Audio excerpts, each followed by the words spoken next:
Hello जे students. तो आज ये जो लेक्चर तुम लोग लेक्चर नहीं, एक मोटिवेशन सेशन समझ लो, ठीक है। ये बस तुम लोगों के लिए अरेंज करवाया गया है ताकि तुम लोग बाकी जो 2 महीना है उसको अच्छे से यूटिलाइज करके तुम लोग जेई मेंस में अच्छा परसेंटाइल ला सको, ठीक है।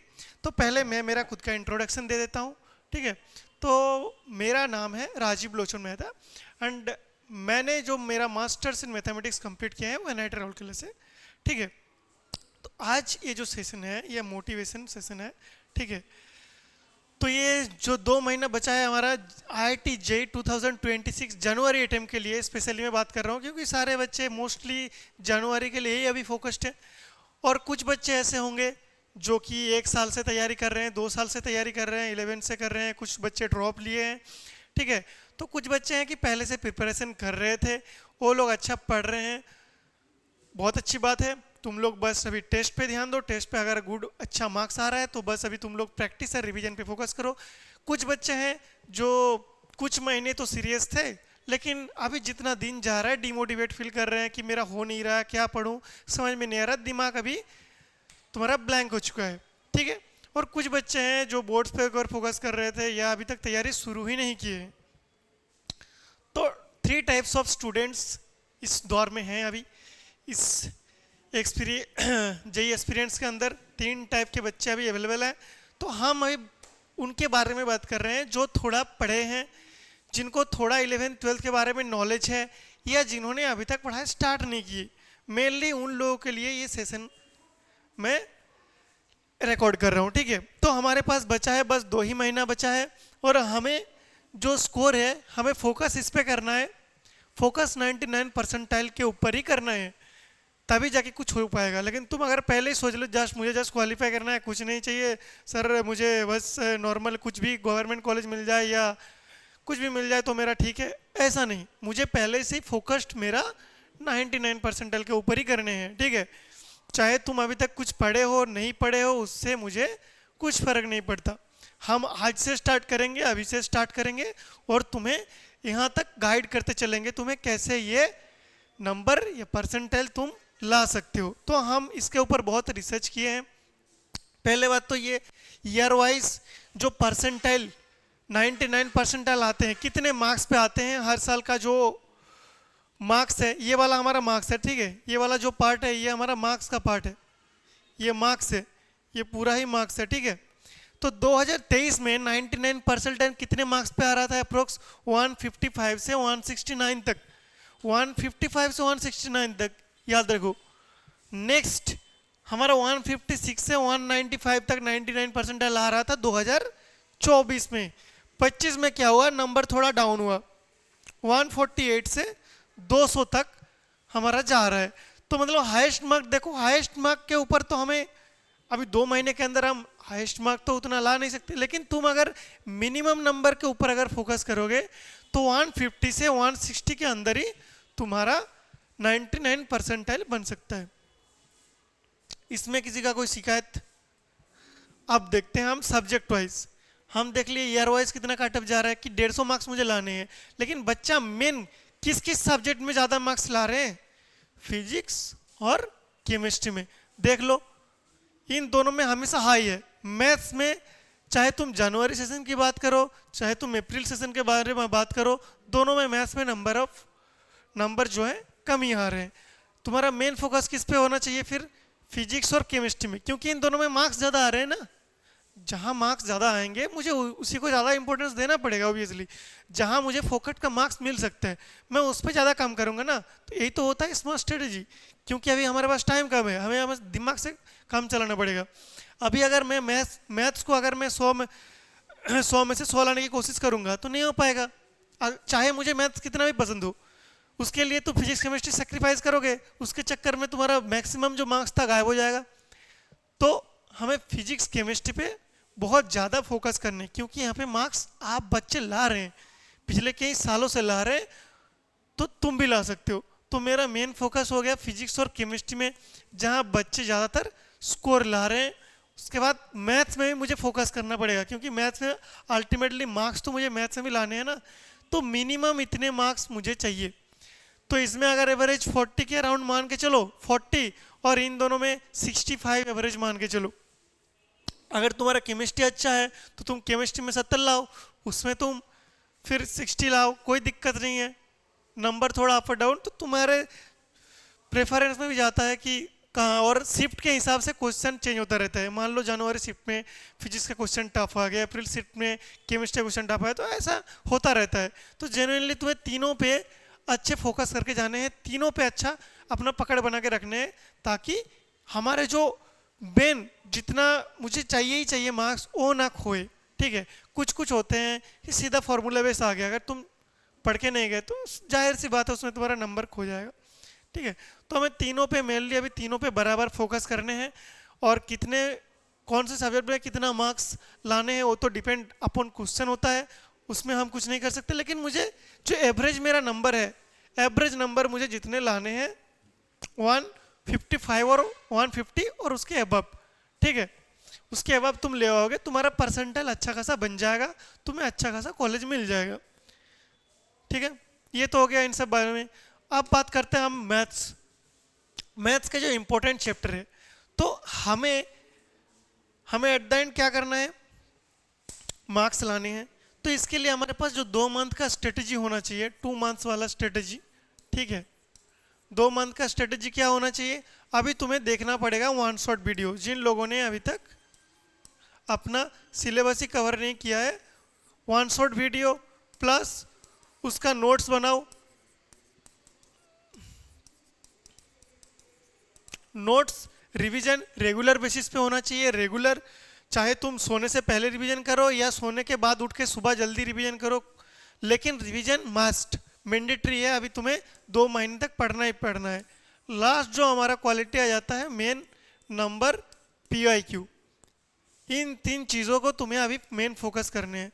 अब अंधाधुन भी नहीं पढ़ना कि सारा 11th का चैप्टर पढ़ लिए, सारा 12th का चैप्टर पढ़ लिए, सारा चैप्टर को सेम इंपॉर्टेंस में पढ़ रहे हो, और ऐसा तो सिलेक्शन नहीं आने वाला। तो उसके लिए हम क्या किए हैं, हम तुम्हें प्रेफरेंस जो चैप्टर है उसका नाम शॉर्टलिस्ट करके डाल दिए हैं। ठीक है, वो बताने वाले हैं, तो उनको मेन फोकस करना है, उसका वन शॉट लेक्चर देख के ख़त्म करने हैं, उसके नोट्स बनाने हैं, नोट्स को रिवीजन भी करने हैं, और एक दिन में कम से कम तुम्हें 2 लेक्चर कंप्लीट देखने हैं, दो चैप्टर। ठीक है, तो वन शॉट में देखोगे तो एक वन शॉट में एक चैप्टर खत्म है, दूसरा वन शॉट में दूसरा चैप्टर खत्म है। तो तुम्हें रेगुलर 2 वन शॉट वीडियो देखने हैं, उसके नोट्स बनाने हैं, और उसका मिनिमम 10 से 20 PIQ रेगुलर सॉल्व करने हैं। ठीक है, तो हम ही आ जाते हैं, अभी ये हमारा मेन मुद्दा हो गया। अब तुम बोलोगे PIQ के बारे में मैं लास्ट में रेफरेंस भी दे दूंगा कि कहाँ से तुम PIQ प्रैक्टिस कर सकते हो। ठीक है, जहाँ पे अच्छे तरीके से सब कुछ सजाया है। तो पहले ये आता है फिजिक्स। ठीक है, पहले आता है फिजिक्स। फिजिक्स का जो इंपॉर्टेंट चैप्टर है, 11 ही चैप्टर लिखे हैं जो कि बहुत इंपॉर्टेंट है। तो थोड़ा एक बार आंखें अपना टिका लो इधर। Thermodynamics, optics, modern physics, electrostatics, current electricity, magnetic effect, इन 6 चैप्टर में तुम्हारा 45% वेटेज है इन 6 चैप्टर के अंदर, और 15% वेटेज है इस 5 चैप्टर के अंदर। तो टोटल तुम्हारा जो परसेंटेज, जो वेटेज बन गया, 60% वेटेज यहीं से बन गया। तो 60 मार्क्स तो कहीं नहीं गया भाई, 60 मार्क्स तो कहीं नहीं गया। तुम इन्हीं चीज़ों से तुम्हारा मैक्सिमम मार्क्स लाने की कोशिश करो। इसके बाहर चैप्टर अभी करने की कोशिश मत करो, क्योंकि हमारे पास उतना टाइम है नहीं। तो तुम्हें मेन इन चैप्टर के ऊपर फोकस करने हैं, इनका वन शॉट लेक्चर देखने हैं, इनके नोट्स बनाने हैं, और इनके PIQ प्रैक्टिस करने हैं। वो भी एक दिन में 2 मिनिमम, एक दिन में 2 वन शॉट मिनिमम 2 लेक्चर देखने हैं, 2 लेक्चर एक दिन में देखने हैं। उसके बाद कंप्लीट नोट्स कंप्लीट होने चाहिए। उसके बाद PIQ तुम्हें प्रैक्टिस करना पड़ेगा, और रेगुलर बेसिस पे रिवीजन,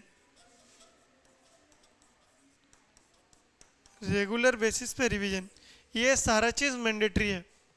ओके, तो हम बात कर लिए फिजिक्स के बारे में। तो अभी बात करते हैं हम मैथ्स में आ जाते हैं। उसके बाद केमिस्ट्री के लिए, केमिस्ट्री सर हमारे स्पेशलिस्ट हैं, तो केमिस्ट्री सर केमिस्ट्री सब्जेक्ट के लिए बता देंगे, ठीक है, उनको भी बुलाएंगे। तो बात यह है मैथ्स में जो ये पढ़ने के स्ट्रक्चर वाइज ही बना चुके हैं हम, 11th 12th के हिसाब से नहीं बनाए, दोनों मिक्सचर लिखे हैं 11th 12th के चैप्टर, क्योंकि मैक्सिमम जो 60% मार्क्स 12th से आते हैं, 40% मार्क्स हमारे 11th से आते हैं। और 11th से जो चैप्टर आते हैं वो पता चल जाता है, हाई वेटेज चैप्टर होता है। जैसे कि मान लो कोनिक सेक्शन, ये एक बहुत ही मेन इंपॉर्टेंट चैप्टर है, इन दोनों से बहुत ज़्यादा क्वेश्चन बनते हैं। हर साल हर शिफ्ट में 5 क्वेश्चन तुम्हें कोनिक सेक्शन के ही मिल जाएंगे, ठीक है। तो ये सारे बहुत, ऐसा नहीं कि ये दोनों हैं, सारे हाई वेटेज चैप्टर ही लिख के रखे हैं, तो मैं ऐसे स्टार नहीं दे रहा है, ठीक है। सारे के सारे हमारे इंपॉर्टेंट चैप्टर हैं और मैं बहुत चुन चुन के इतना छांटे हैं, क्योंकि बहुत ज़्यादा मैथ्स का बहुत ज़्यादा बड़ा सिलेबस है। अगर तुम देखोगे उस हिसाब से मैंने आधा कर दिया, लगभग आधा सिलेबस काट दिया हूँ। तो पहला जो हमारा काम है सीक्वेंस सीरीज, इसको निपटाओ, ये है हमारा 12th का टॉपिक, ठीक है। पहला काम हमारा सीक्वेंस सीरीज खत्म करना है। उसके बाद मैट्रिक्स एंड डिटरमिनेंट, इसमें तुम्हारा टाइम कम लगेगा, ठीक है, लेस टाइम, और इसमें मार्क्स अच्छा खासा आता है। सीक्वेंस सीरीज में टाइम कम लगेगा लेकिन मार्क्स बहुत अच्छा आता है। मैट्रिक्स डिटरमिनेंट ईजी है, दिमाग लगाना है बस। मैट्रिक्स डिटरमिनेंट में दिमाग लगाना ज़्यादा होता है, कैलकुलेशन माथापूरी बहुत ही कम रहता है, इसमें दिमाग वाले चीज़ ज़्यादा रहते हैं, ठीक है। तो इसको भी इजी लगेगा। बाइनोमियल थ्योरम छोटा सा चैप्टर है लेकिन हर साल क्वेश्चन बनते हैं। वेक्टर 3D और कोनिक सेक्शन, ये अप्रोक्सीमेट 20% वेटेज, तो दोनों मिला के यही दोनों खा जाएंगे तुम्हारा। पूरा 100 में से 20% तो 20-30% तो यहीं पे है दो चैप्टर में, ठीक है। तो इनके बारे में क्या ही बताएं। क्वाड्रेटिक इक्वेशन, कॉम्प्लेक्स नंबर, जो कि तुम लोग बचपन से करते आ रहे हो, थोड़ा एडवांस है लेकिन इजी है, ठीक है। यहाँ पे कुछ फंक्शन वगैरह भी घुस जाएंगे तो थोड़ा टफ लगता है, लेकिन क्वाड्रेटिक इक्वेशन अगर तुम करना चाहो, PIQ बेस्ड ऑन PIQ करने लायक क्वेश्चन आते हैं हर साल। PNC परमुटेशन कॉम्बिनेशन, उसके बेसिस पे प्रोबेबिलिटी स्टैटिस्टिक्स, इन दोनों को मैं बोलूँगा लास्ट में करना, लास्ट प्रायोरिटी। नंबर आते हैं लेकिन तुम्हें करना क्या है, इन सब चीज़ों को ज़्यादा ध्यान देना है। PNC सारा कुछ कंप्लीट करने के बाद लास्ट में ये दोनों चीज़ों पे तुम्हें ध्यान देने हैं, ठीक है, लास्ट में ध्यान देने हैं। LCD लिमिट क्वांटिटी डिफरेंशियबिलिटी, यहाँ से भी हर साल क्वेश्चन बनते हैं, बहुत ही ईजी है। डिफरेंशियल इक्वेशन, इंटीग्रेशन अगर आ जाएगा तो ये करने के लिए कुछ अलग से मेहनत नहीं लगता। इंटीग्रेशन तुम्हें चाहिए होगा, इंटीग्रेशन डिफरेंशियल इक्वेशन में, एरिया अंडर द कर्व में, क्योंकि इंटीग्रेशन का मेन मुद्दा सिर्फ अकेला चैप्टर नहीं है, ये तुम्हें ये चैप्टर और ये चैप्टर को साथ में लेके चलता है कि तुम ये अच्छे से कर लोगे, ये ऑटोमेटिक अच्छा बन जाएगा, ये भी अच्छा बन जाएगा, ठीक है। और लास्ट में आता है हमारा जो ट्रिग्नोमेट्री। ट्रिग्नोमेट्री का जितना भी पार्ट्स है 11 में 12 में, इन्वर्स ट्रिग्नोमेट्री, ट्रिग्नोमेट्री फंक्शन, जो भी है वो सारा इसमें आ जाता है, ठीक है।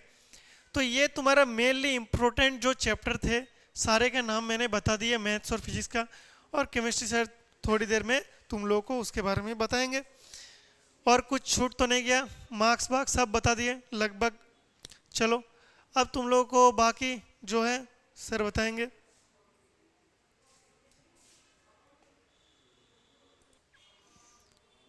डन, चलो।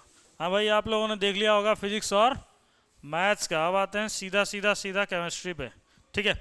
अगर जेई मेंस की बात करें तो आपके 3 सब्जेक्ट्स होते हैं, फिजिक्स, केमिस्ट्री, मैथ्स। उसमें से आज की डेट में 2026 या फिर 2025 की बात करें, अगर आपका टोटल 200 में आ गया तो आपका परसेंटाइल बहुत अच्छा है, you are scoring very good in that, ठीक है। इसके लिए मैथ्स, फिजिक्स और सबसे जो बढ़िया स्कोरिंग सब्जेक्ट है वो है आपका केमिस्ट्री, ठीक है, जिसमें से आप बढ़िया एकदम स्कोर कर सकते हो। Out of 100 you can score at least 70 to 80 if you study enough well. थोड़ा सा टाइम उसको बढ़िया दिए तो आपको बढ़िया स्कोर आ जाएगा। जिसके लिए अगर हम देखें इंपॉर्टेंट चैप्टर्स फ्रॉम क्लास 11 की बात करें तो ये 6 चैप्टर्स जो आपके पास होते हैं बहुत ही ज़्यादा इंपॉर्टेंट है। उसमें से सबसे पहला आता है बेसिक कॉन्सेप्ट ऑफ केमिस्ट्री, जो कि आपको पढ़ना ही पढ़ना है कंपलसरी। विदाउट बेसिक्स आप आगे नहीं बढ़ पाएंगे, जैसे कि कंसंट्रेशन के टर्म्स हो गया, स्टोइकोमेट्री का चीज़ें हो गया, उसके बिना आप आगे बिल्कुल नहीं बढ़ सकते। उसके बाद आते हैं हम लोग एटॉमिक स्ट्रक्चर पे, ये भी जरूरी है। इलेक्ट्रॉन फीलिंग वो सब चीज़ें भी आपको आना चाहिए, किसका बैलेंस इलेक्ट्रॉन कितना है वो भी आपको आना चाहिए। देन उसके बाद आते हैं रिडॉक्स। ये जो चैप्टर है ये बहुत ही छोटा चैप्टर है, कौन ऑक्सीडाइज कर रहा है, कौन रिड्यूस कर रहा है, बैलेंस करना है, क्या OH है, क्या H+ है, बहुत ही छोटा चैप्टर है, उसको आप इजीली पढ़ सकते हैं, कंप्लीट हो जाएगा एक दिन या आधा दिन में, और उसके क्वेश्चन प्रैक्टिस करना है बहुत जरूरी है, अच्छा मार्क्स स्कोर कर सकते हैं। उसके बाद ये दोनों चैप्टर भी बहुत ज़्यादा इंपॉर्टेंट है। और लास्ट में जो चैप्टर आता है GOC एंड हाइड्रोकार्बन, ये आपके ऑर्गेनिक केमिस्ट्री में बेसिक बिल्ड करने के लिए बहुत ज़्यादा जरूरी है। अगर आप यहाँ पे अपना बेसिक बिल्ड करते हैं, आप उस चीज़ को लगाएंगे इन चारों चैप्टर में, जो कि आपका क्लास 12 में आती है। कहाँ पे आती है? आपका क्लास 12 में आती है। आप यहाँ पे बढ़िया करेंगे तो आपका क्लास 12 का ऑर्गेनिक आपको बहुत ही ज़्यादा इजी लगेगा, ठीक है। देन उसके बाद आते हैं क्लास 12 में स्टार्टिंग के 4 चैप्टर कहाँ से आ जाएंगे आपके? Physical chemistry. कहाँ से आ जाएंगे आपके? Physical chemistry. उनको कंप्लीट करना है। कैसे कंप्लीट करना है? आप पहले वन शॉट देखो, नोट्स अगर आपने बनाए हुए हैं, पहले से पढ़ रखे हो, नोट्स रिवाइज करो, उसके बाद सीधा टपक जाओ किस पे? क्वेश्चन बनाने पे, ठीक है। उसके बाद आते हैं इंपोर्टेंट चैप्टर, एक और आता है इनऑर्गेनिक केमिस्ट्री का, जो कि है कोऑर्डिनेशन केमिस्ट्री। बहुत ही ज़्यादा इंपॉर्टेंट चैप्टर है, उसमें से लगभग 2-3 क्वेश्चन आते रहते हैं। उसके बाद इसको थोड़ा सा हम लोग होल्ड पे रखेंगे, P and D block elements. क्यों? क्योंकि इसमें रट्टा मारने वाला चीज़ें थोड़ा ज़्यादा है उस पे। उसके बाद आते हैं हम लोग किस पे? ऑर्गेनिक केमिस्ट्री में। क्लास 12 ऑर्गेनिक केमिस्ट्री बहुत ही बढ़िया ऑर्गेनिक केमिस्ट्री है, जिसमें से हर बार सवाल आते ही आते हैं। कौन से? ना नेम रिएक्शंस।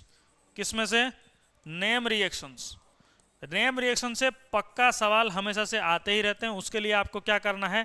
इनको पढ़ने के साथ साथ, नोट्स रिवाइज करने के साथ साथ, आपको एक क्या बनानी है? लिस्ट बनानी है। सारे नेम रिएक्शन की आपको लिस्ट बनानी है और उसको रोज ही रोज उसको रिवाइज करना है। वैसे ही जैसे आप रिवाइज करते करते चलेंगे, लास्ट तक आपको 20-22 जो भी नेम रिएक्शन है सब आपको याद हो जाएगा। उसमें से क्वेश्चन आने पक्के, हाँ, पूरा एकदम तय है। अब सवाल आता है, ये सारे चीज़ें आप प्रैक्टिस कहाँ पे करेंगे? आपको PYQ कैसे मिलेगा? अगर आपके पास कोई भी बुक नहीं है, आपने अब तक कोई भी बुक नहीं लिया, आप किसी भी कोचिंग इंस्टीट्यूट में नहीं है, आपके पास कोई भी मॉड्यूल्स नहीं है, तो उसके लिए बेस्ट है आप गूगल प्ले स्टोर में जाइए, वहाँ पे सर्च करिए ऐप जिसका नाम है मार्क्स। वो वाले ऐप पे जाइए, वहाँ पे आपको हर सब्जेक्ट के चैप्टर वाइज PYQs देखने को मिल जाएंगे, और आप फिल्टर भी कर सकते हो PYQs में, कौन से साल के PYQs हैं, कैसा डिफिकल्टी लेवल है। उसके साथ साथ आप उसको प्रैक्टिस करिए, उसमें प्रैक्टिस मोड है। आराम से आप क्या करिए, 2-3 चैप्टर लीजिए, उसके नोट्स रिवाइज करिए, ठीक है। अगर 2-3 चैप्टर भी डिफिकल्ट हो रहा है, किसी एक चैप्टर को पकड़ लीजिए, एक चैप्टर पकड़ने के बाद नोट्स रिवाइज करिए। नोट्स रिवाइज करने के बाद अगर नोट्स रिवाइज करते करते आपने नोट्स बनाया हुआ है, उसमें से जो भी क्वेश्चंस मिल रहे हैं आपको, वो क्वेश्चन प्रैक्टिस कर लीजिए। अगर प्रैक्टिस करते वक्त आपको किसी क्वेश्चन में डिफिकल्टीज आई, उसको आपने स्टार मार्क करके रखा हुआ है, उसको दोबारा प्रैक्टिस करिए। या फिर अगर आप क्या देख रहे हैं, वन शॉट देख रहे हैं, अगर आप वन शॉट देख रहे हैं तो उसमें भी काम करिए। जब भी आप कोई टॉपिक पढ़ लेते हैं, टीचर आपको कोई भी सवाल कराता है, आप अपने से क्या कराइए, उस क्वेश्चन का आप खुद से करिए। उसके बाद सीधा आप आ जाइए किस पे? PYQs पे, ठीक है। ऐसे ही करते रहेंगे तो आपकी जो मार्क्स स्कोरिंग कैपेबिलिटी है धीरे धीरे बढ़ेगी। और इसके साथ साथ सबसे जो जरूरी चीजें हैं कि कुछ कुछ इंटरवल में कंबाइनली आप क्या दें? टेस्ट दें। आप क्या दें? टेस्ट दें। कैसे टेस्ट देख सकते हैं ना? यही सेम, ये फ्री, ये कोई स्पॉन्सर्ड नहीं है, ये एक फ्री ऐप है। यहाँ पे आप लोग जाइए, पूरा का पूरा फ्री। यहाँ पे आप टेस्ट शेड्यूल कर सकते हैं, क्विज शेड्यूल कर सकते हैं अपने हिसाब से, 20 क्वेश्चन, 30 क्वेश्चन, 40 क्वेश्चन का, और आप टेस्ट दीजिए। जैसे ही आप टेस्ट देते हैं, टेस्ट के बाद आप देखिए आपका कौन सा स्ट्रॉन्ग टॉपिक है, कौन सा वीक टॉपिक है, और उस पर दोबारा रिवाइज करिए, और फिर ऐसे ही आगे बढ़ते रहिए, ठीक है। यहीं के साथ हम खत्म करते हैं। थैंक यू सुनने के लिए, और जेई में अच्छा करके आइए। धन्यवाद।